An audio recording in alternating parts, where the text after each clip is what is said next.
Hello, welcome to me trying to salvage the ancillary parts that are going on the outside of my Mercruiser engine.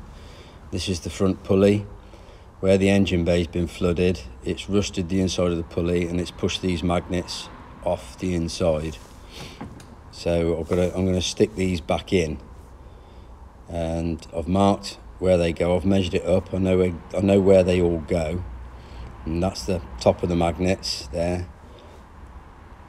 And then and that's the bottom. You see where the paint's come through the holes in the fan. That's how I know the top and the bottom. There's the holes in the bottom where the paint's come through. So I know which way up they go.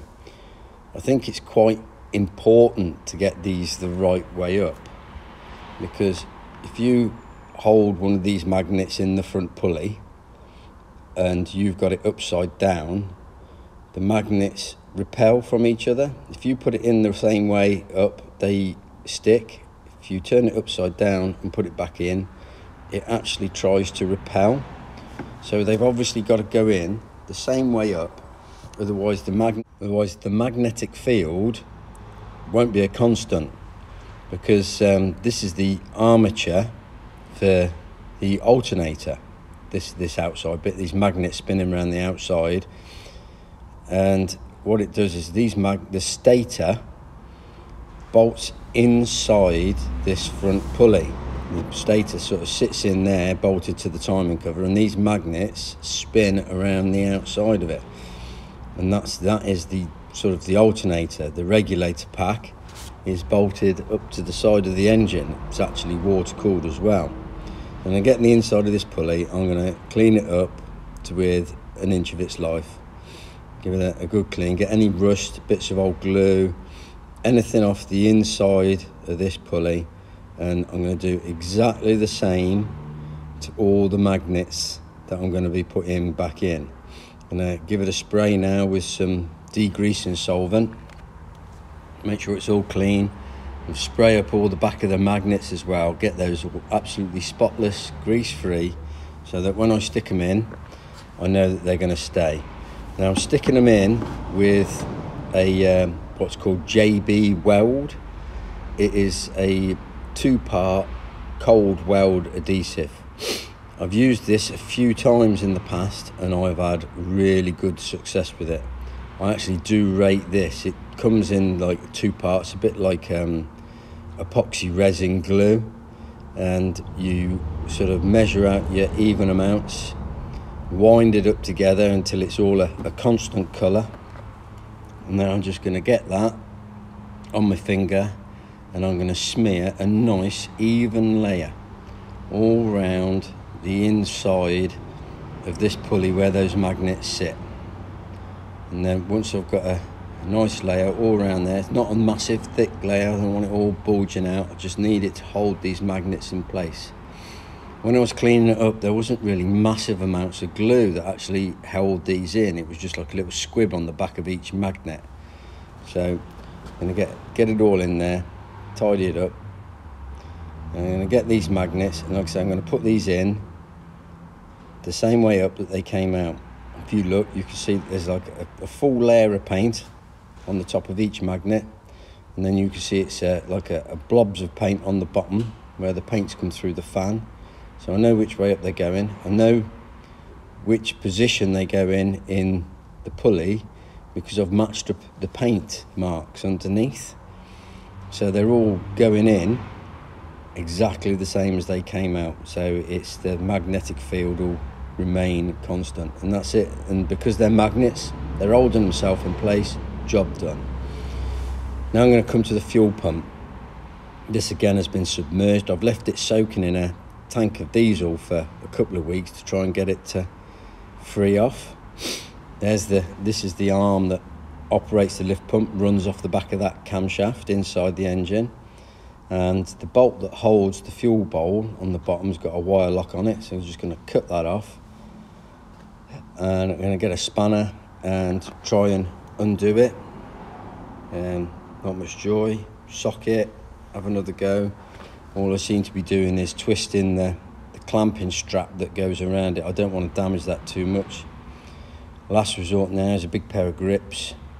Give that a tug, and that's just gone beyond its useful life. So the next stage is to get this in the vise with a junior hacksaw and cut that bolt off. Obviously got to replace the bolt, but that's nothing in comparison to trying to replace the whole pump. So that's the bolt cut off. Now I'm just going to cut off this plastic pipe.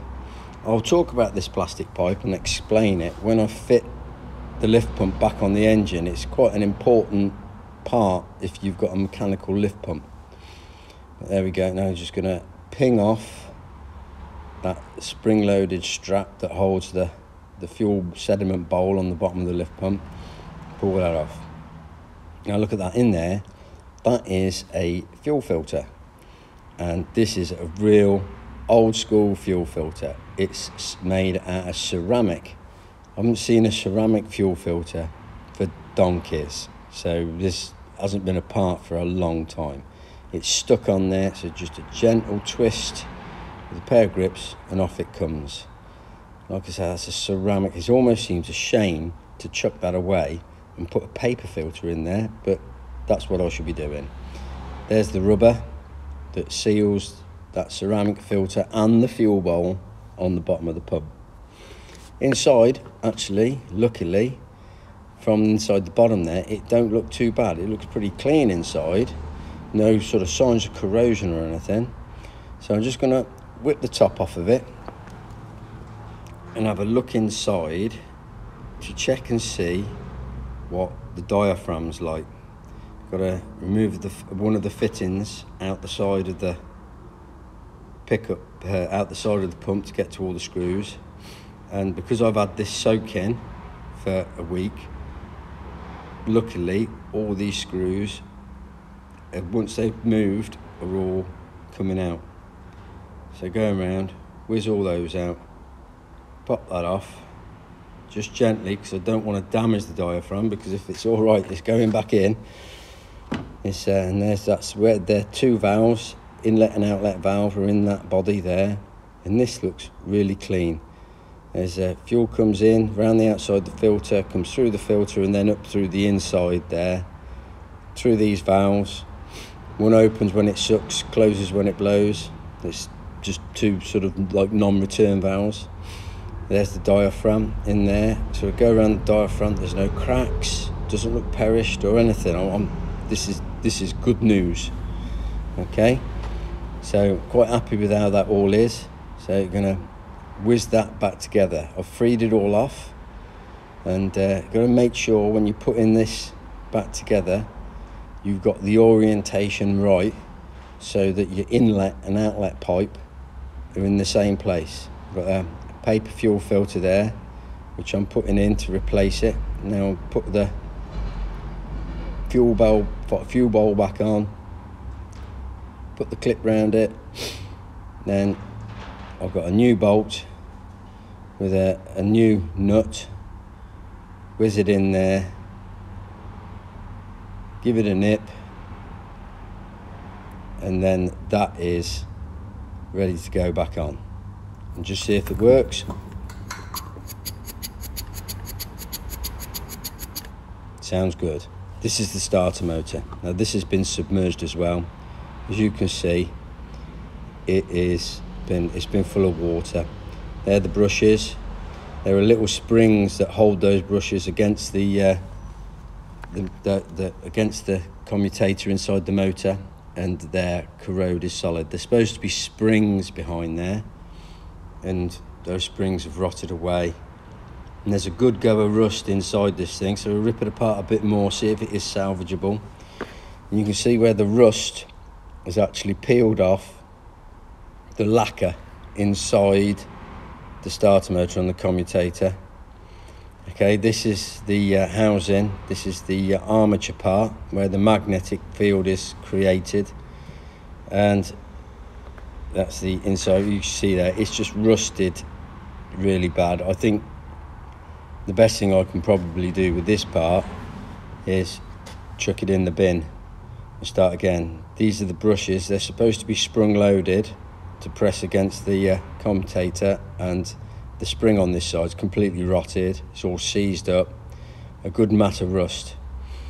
I've powered up the solenoid, that's not working either. I expect that's all knackered inside. Well, so 2 out of 3 wasn't too bad, was it? I could live with those odds. Like I say, it looks like I've got to get a new starter motor. I think I've got to chuck that in the bin. I've resolved myself to that. One of them things that I've got to expect with trying to get something going that's been underwater, I suppose. But thanks for watching. If you liked what you saw, then give us a thumbs up. Yeah. If you want to keep up to date with the restoration of the engine and of the boat, because it's all going to be ongoing, subscribe and leave us a comment. Let me know what you think. Always appreciate knowing what people are interested in. And thanks again. See you soon. Take it easy.